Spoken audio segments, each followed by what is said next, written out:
Sveiki, sveikučiai. Sveikinuosi iš nuostabaus mūsų parkelio Panevėžio. Vat yra dabar šitų geltonų lapų kilimas.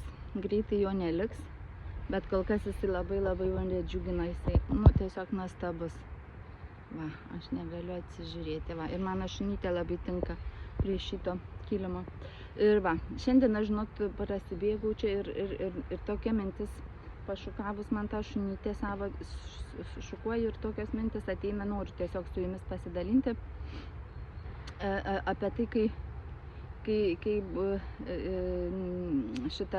kai būna labai sunku, yra gyvenimo duobė, tai yra nauja pradžia. Aš tada dariau tokį rašiuką ir iš tikrųjų tai labai svarbus momentas ir dalykas pripažinti savo, kad atsiradom šitoj duobėj. Ir savęs dėl to nekaltinti. Čia pats svarbiausias momentas yra šitame kelyje į naują gyvenimą.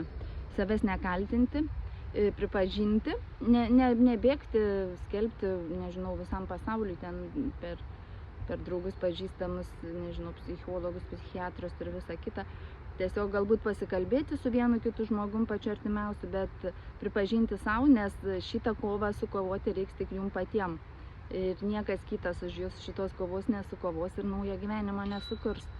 Tai todėl vat ir noriu pabrėžtinai pasakyti jum, kad šitą kelionę naują reiks patiem pradėti.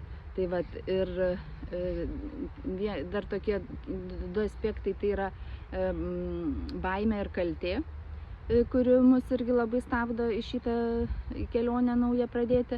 Tai vat aš dabar tik trumpai kaip pasakyti, nušviest noriu jums šitos tris aspektus, kad patys turėsit praeiti šitą kelią ir turit pripažinti tai ir tada atsikratyti baimės ir kaltės. Ir kaip tą padaryti, aš dar įrašysiu daugiau video su patarimais ir su palaikymo žodžiais. Ir, žodžiu, dar pasimatysim. Likit sveiki šitą gražią rudens dieną. Išeikite į lauką, pasivaikščioti, pasigrožėti dar kol kas šitais gražiais kilimais. Galbūt netoli jūsų namų irgi yra klevų. Ir pasidžiaukit tuo, ką mums dovanoja mūsų žemė motina. Iki.